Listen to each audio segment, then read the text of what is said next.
Assalamualaikum warahmatullahi wabarakatuh. Salam sejahtera, Om Swastiastu, Namo Buddhaya, salam kebajikan. Perkenalkan, nama saya Marsha Violeta Rikumahu. Saya adalah salah satu dosen dari program studi Teknik Perminyakan, jurusan Teknik Geologi, Fakultas Teknik Universitas Patimura. Video ini dibuat untuk melengkapi persyaratan dalam pengajuan sertifikasi dosen reguler pada sesi yang pertama tahun 2025, yaitu pernyataan diri dosen dalam unjuk kerja Tridharma Perguruan Tinggi PPD UK TPT dalam bidang pengajaran. Pada kesempatan ini, mata kuliah yang saya ampu sebagai contoh dalam video pembelajaran adalah Manajemen Lingkungan Industri Migas, yang merupakan mata kuliah wajib pada semester 6 program studi Teknik Perminyakan dengan 3 SKS.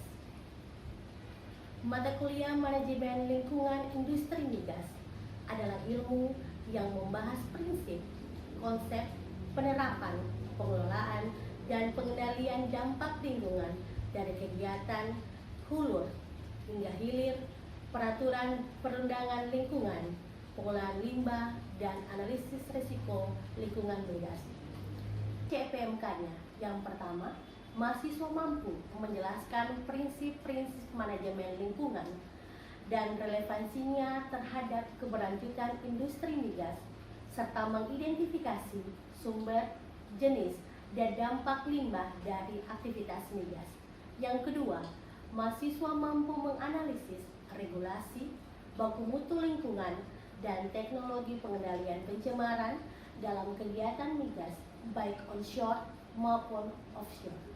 Yang ketiga, mahasiswa mampu merancang sistem pengelolaan lingkungan migas yang berkelanjutan sesuai standar teknis dan regulasi yang berlaku. Mata kuliah ini akan dibahas 10 pokok bahasan sebagai berikut. 1. Konsep dasar manajemen lingkungan migas. 2. Aspek lingkungan dari operasi pengeboran. 3. Pengendalian lingkungan operasi pemboran. 4. Aspek lingkungan dari operasi produksi. 5. Pengendalian lingkungan operasi produksi. 6.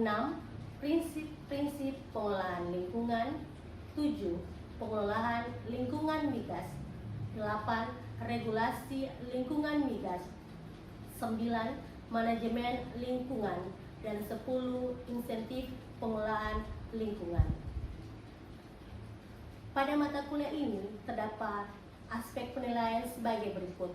Untuk partisipasi mendapat presentasi 10%, untuk tugas individual presentasi 20%, untuk UTS presentasi 30%, dan untuk UAS 40%.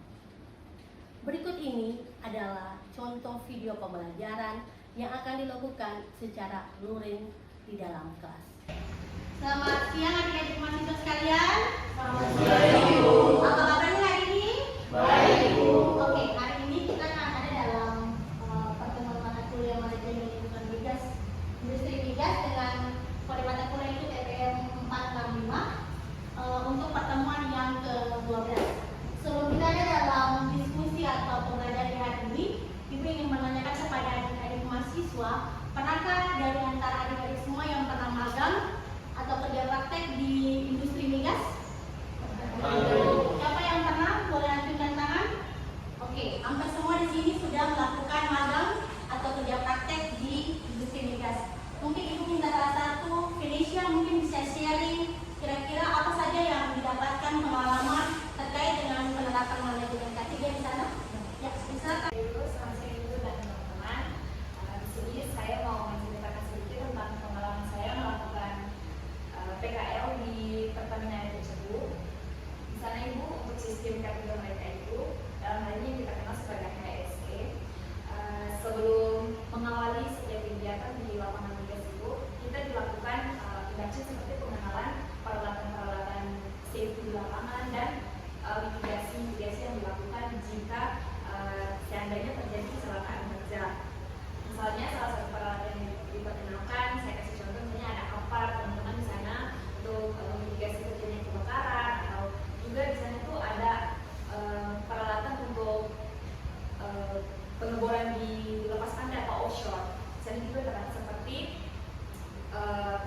misalnya itu.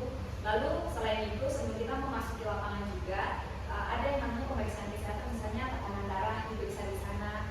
Lalu kelengkapan APD dari pengunjung juga diperiksa itu.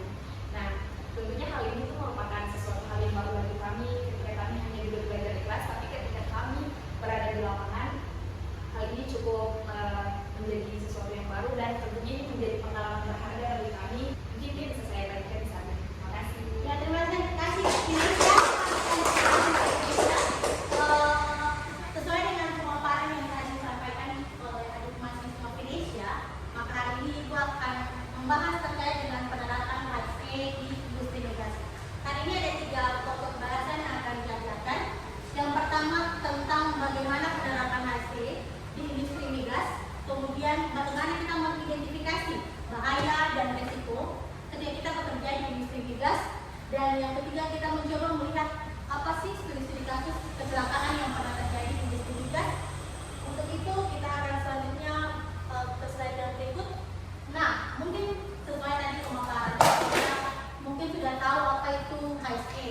Nah, HSE yang dalam singkatan dalam bahasa Inggris itu Health, Safety and Environment, atau kalau dalam bahasa Indonesia-nya kita kenal dengan keselamatan dan kesehatan kerja. Kalau kita sekarang juga dia sudah berkaitan dengan lingkungan, maka bisa menjadi K3L, kesehatan, keamanan, dan keselamatan lingkungan. Nah, secara garis besar, HSE itu adalah suatu prosedur yang diterapkan untuk mengatur dan menjamin kesehatan serta keselamatan karyawan saat bekerja, dalam upaya untuk mencegah terjadinya kemungkinan kecelakaan dan penyakit ketika bekerja. Jadi HSE itu adalah 2 hal penting, yaitu suatu prosedur untuk mengatur dan menjamin keselamatan kerja. Karena dalam HSE itu kita bersinggungan dengan namanya orang, kemudian dengan peralatan, dan juga dengan lingkungan. Oleh sebab itu tujuan dari HSE itu adalah kita harus menjaga keselamatan, mencegah kecelakaan, dan mengendalikan risiko bagi pekerja, peralatan, dan lingkungan.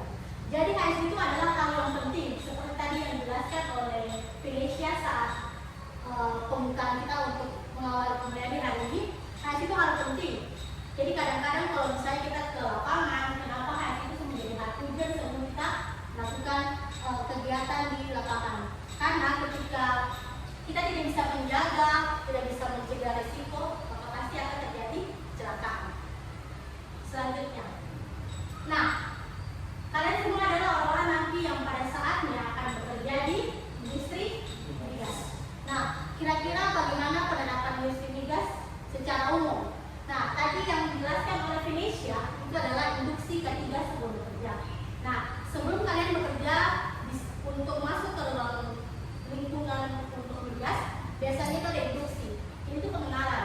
Nanti kalau kerja sana misalnya kerjanya apa, dia punya mitigasinya apa, kemudian alat-alat yang digunakan apa. Kemudian harus menggunakan APD. Tadi Felicia sudah menjelaskan secara umum. Nah, APD ketika kita bekerja adalah yang pertama adalah seperti di gambar.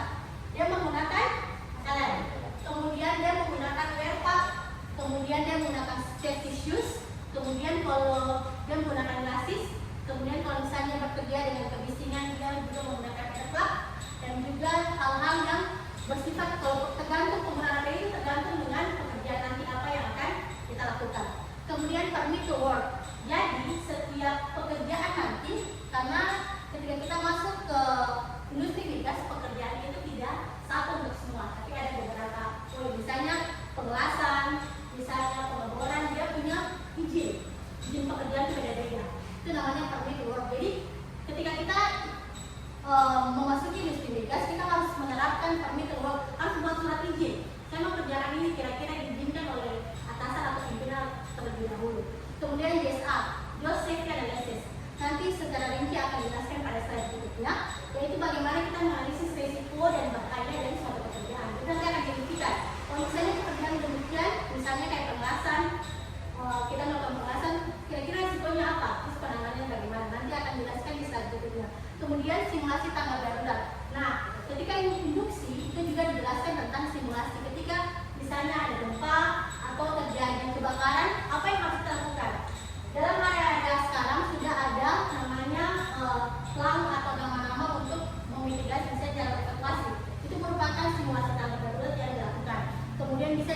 ketika ada kebakaran, penggunaan apa, ataukah dia menggunakan karboni. Ada yang tahu karboni sini kan, karboni?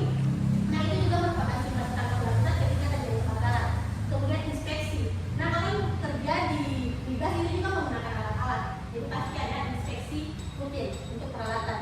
Kemudian pemantauan gas berbahaya, karena kalau bukan kerja hanya dengan minyak, tapi dengan gas berat itu untuk cara bagaimana dia mengindikasi bahwa dia berbahaya atau dia kebocoran, maka harus dilakukan pemantauan untuk terjadi kebocoran.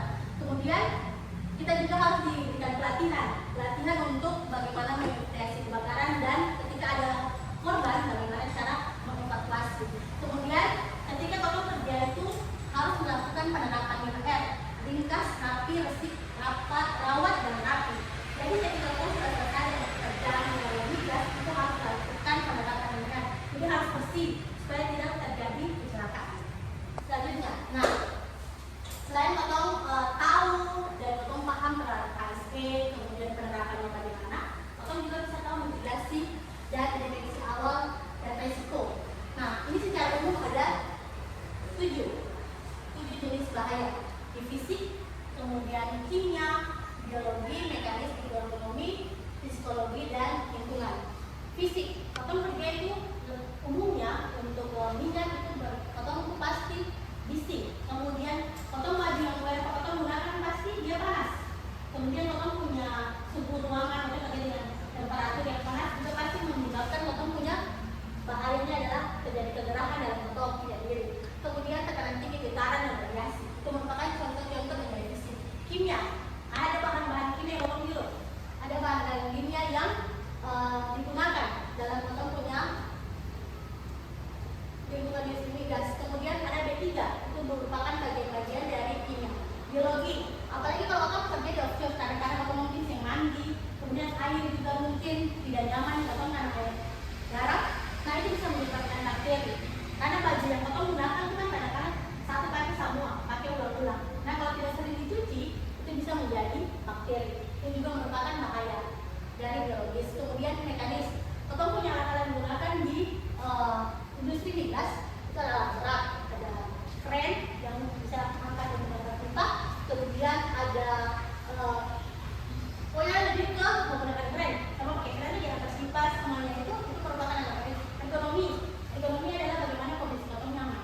Jadi ketika misalnya potong duduk kalau kayak sendiri itu dia berkaitan dengan ekonomi, posisi duduk nyaman tidak, bekerja aman tidak, beban yang potong angkat. Misalnya potong punya posisi tubuh dengan kondisi posisi kerja nyaman, itu dia berkaitan dengan ekonomi. Jadi kalau misalnya duduk baru kayak rasa senyaman, tidak posisi enak, itu juga berkaitan dengan ekonomi. Kemudian psikologi, potong kerja pasti dengan tekanan, tapi kalau ada masalah misalnya masalah dari pimpinan atau masalah dari rekan kerja, tapi itu tentu pertama teman-teman itu juga merupakan bahaya karena dia mempengaruhi untuk psikologi. Nah, lingkungan, cuaca, hujan itu juga bagian dari jenis bahaya. Kemudian mungkin juga terjadi bahaya banjir maupun longsor, tetapi untuk offshore biasa cuaca potong bisa dari bencana. Jadi semuanya adalah beberapa hal penting yang sebenarnya kalau potong mitigasi lagi lebih jauh sebenarnya bukan ini saja, tapi ini adalah 7 hal penting. Nanti boleh dibagi-bagi contohnya menjadi lebih banyak lagi. Nah, selanjutnya kalau potong bicara tentang bahaya itu tadi bahaya. Nah, kira-kira potensi dan dampaknya apa? Yang pertama untuk pengeboran sumur. Potensi bahayanya adalah terjadi tekanan tinggi atau blow up. Kemudian resikonya pasti ketika ada tekanan tinggi, kalau tidak waktu ini bisa blow up, maka resikonya adalah terjadi ledakan. Kemudian bisa menjadi kebakaran dari panel itu. Kemudian pengelasan. Mungkin kalian sudah pernah melihat atau pernah mendengar ketika terjadi pekerjaan hot work atau pengelasan, bisa potensinya akan terjadi percikan. Ketika ada percikan, pasti potensinya adalah kebakaran. Jadi sebenarnya kalau pengelasan sekecil mungkin. Kalau misalnya dia punya, kalau nanti dong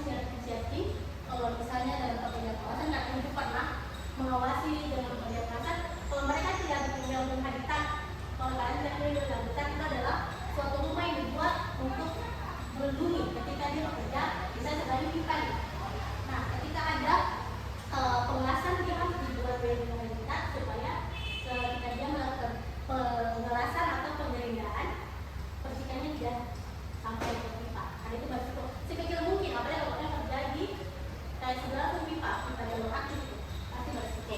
Kemudian pengangkutan bahan bakar, ketika kita angkat bahan bakar bisa terjadi terbakar atau tabrakan, kemudian pencemaran karena misalnya ini limbah. Jadi kalau kita angkat tidak secara baik, tidak mempertahankan lingkungan atau apapun, bisa terjadi pencemaran. Kemudian masuk ruang terbatas. Yang masuk ruang terbatas adalah potong bisa masuk di dalam tank. Itu termasuk ruang terbatas. Kalau kalian bekerja di Pertamina, yang kategori masuk ruang terbatas adalah masuk dalam tank. Itu tidak sembarang orang bisa masuk karena ketika dalam tank itu biasanya masih ada gas berapi dan pasti kekurangan oksigen. Nah, maka pasti dampaknya adalah sesak napas dan keracunan. Kemudian, ketika pembersihan tangki, kita masuk dengan ruang terbatas juga. Ruang kimia masih ada, kemudian bisa jatuh karena kan kalau punya tangki pasangannya kalian sudah bekerja karena medianya itu kalau masih ada bahan kimia atau masih ada cairan produk dari minyak itu pasti licin, pasti kalian bisa jatuh. Jadi PHK adalah penyakit akibat kerja, bukan pemutusan kerja, tapi penyakit akibat kerja, kemudian bisa jatuh dan ledakan. Jadi kalau bekerja dalam tangki tidak disarankan untuk bawa korek, misalnya kita sudah dikatakan, karena kalau misalnya percikan sekecil apapun dia bisa membuat ledakan.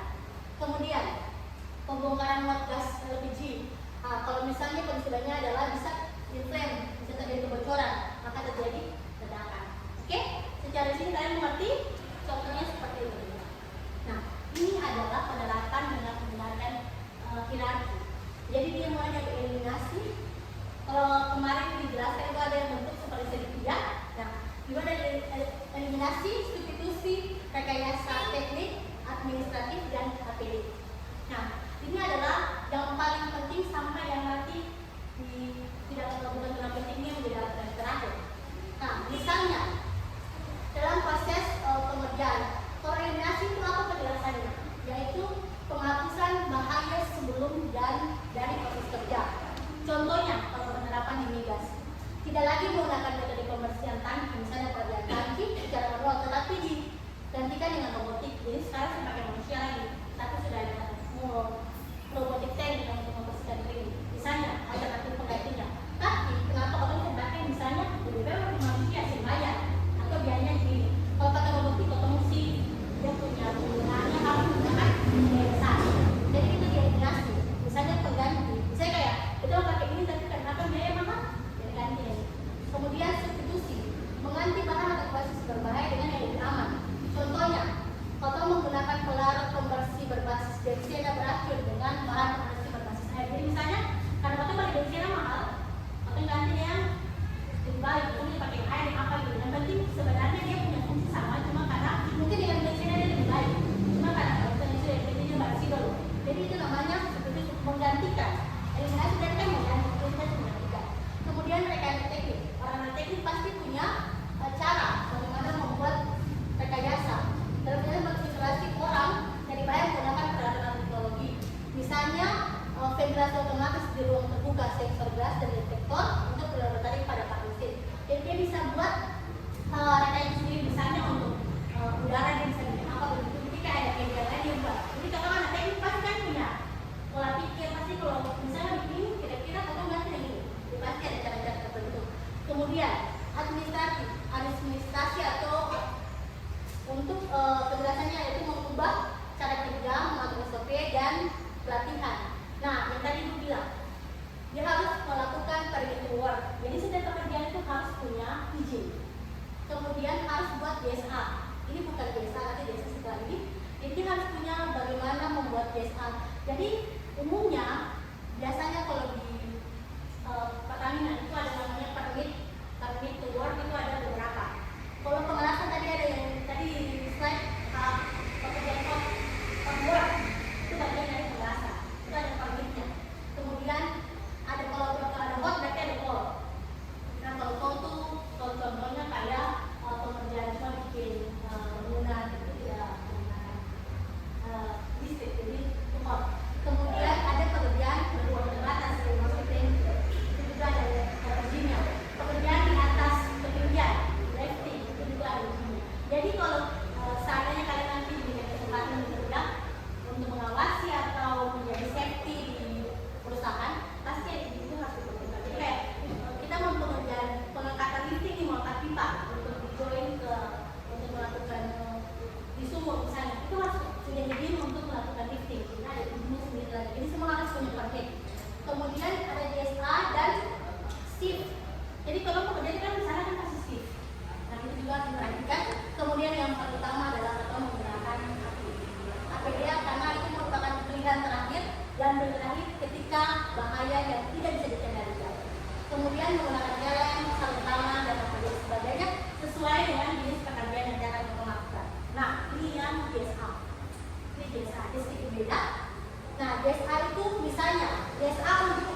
pengelasan.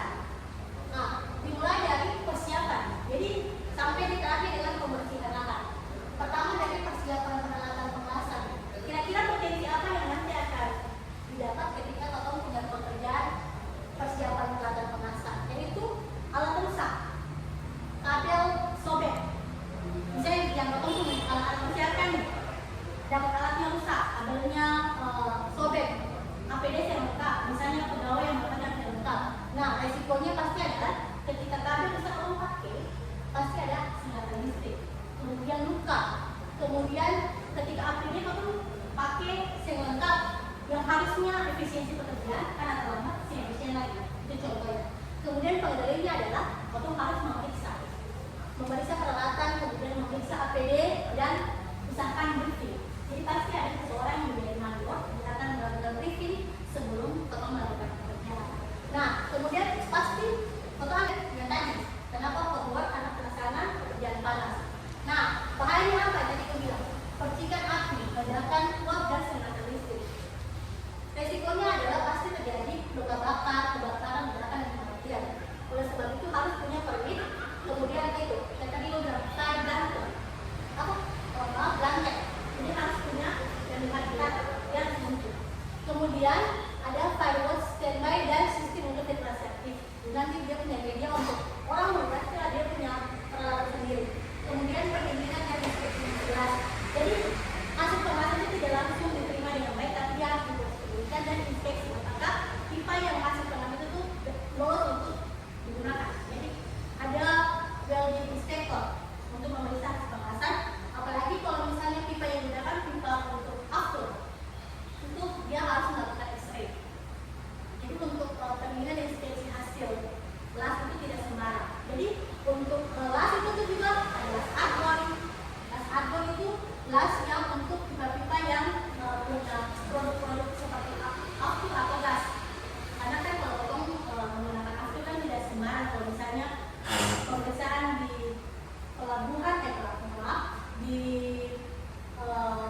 bandara, ya nanti ada bahan bakar yang ada punya temuan itu pasti akan dimarahi oleh pengadilan karena ketika produk yang dikasih ke bandara itu untuk penggunaan after pesawat, temuannya ada material-material yang membuat bisa mungkin jadi kerusakan di pesawat. Makanya harus diperiksa inspeksi hasil dari rasanya itu digunakan untuk media produk itu harus diberikan yang baik. Yang kemudian seperti tadi Mak, dia harus melakukan pembersihan alatnya dan mengembalikan alat. Jadi setiap pekerja itu harus mengatur alat pelatarannya dengan baik.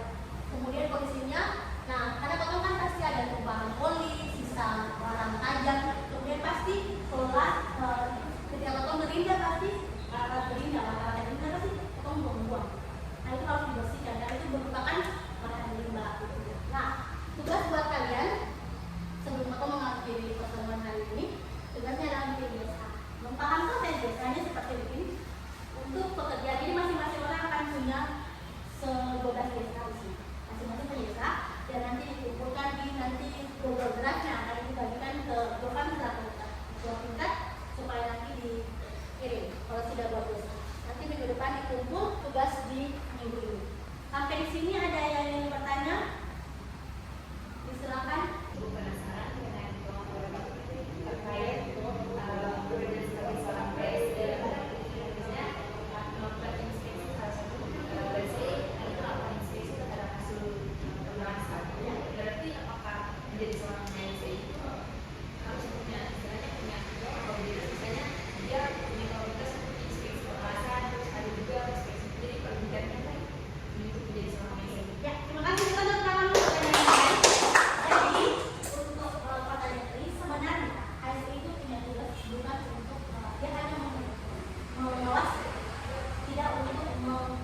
KSC cuma mengawasi pekerjaan terkait kalau WI adalah orang yang memeriksa.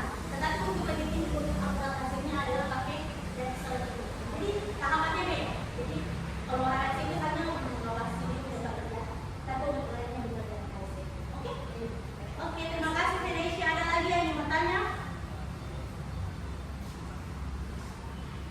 Silakan Pak Andir. Pertanyaan saya itu apa saja faktor yang menyebabkan kecelakaan di tempat itu? Oke, terima kasih. Pertanyaan yang baik. Nah, kita tidak pernah tahu musibah itu kapan datang, pastinya kan? Jadi, apa yang kita lakukan kalau misalnya ada ingin mencoba dari faktor-faktor yang pertama, atau sebenarnya harus patuh. Aturan dibuat bukan untuk dilanggar. Tetapi orang kadang-kadang seorang yang bekerja itu pasti ada nyaman dan tidak nyaman. Makanya dia selalu misalnya orang yang kerja dengan biasa kerja pakai wear tapi sih nyaman, dia semua pakai apa? Kemudian sih nyaman pakai helm, karena orang simpati. Nah itu kalau orang simpati pasti ada resiko karena orang simpati. Kemudian orang kerja dengan pakai sarung tangan, meja geraknya juga susah. Makanya simpati pasti dia akan mengakibatkan kecelakaan. Jadi pasti yang pertama faktornya karena tidak patuh. Yang kedua, kadang-kadang kecelakaan terjadi karena orang punya kondisi. Saya itu bilang bekerja dia tidak fit. Makanya kadang-kadang kalau kecapean bisa dia jadi kecelakaan karena kantuk atau dia kecapean. Makanya yang pertama itu adalah karena simpati dan orang punya kondisi sendiri dan bisa juga karena memang tidak diminta memang kalau orang melakukan pemeriksaan alat dan pemeriksaan diri dan orang yang melakukan lokasi itu kan ada jadi kecelakaan. Jadi faktor itu adalah faktor dari dalam dan faktor dari luar. Yang paling penting adalah kegiatan bekerja memang harus patuh. Oke, mungkin ini saja. Ada yang ditanyakan lagi? Cukup puas ya anak-anak sekalian. Terima kasih untuk hari ini dan jangan lupa untuk mengerjakan tugasnya. Semoga pelajaran hari ini bisa memberikan manfaat bagi kalian semua. Selamat siang semua, sampai bertemu di pertemuan selanjutnya. Terima kasih.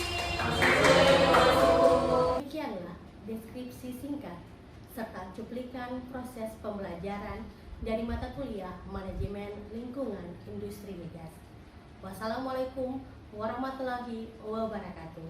Salam sejahtera, Om Santi Santi Om. Nama budaya, salam kebajikan.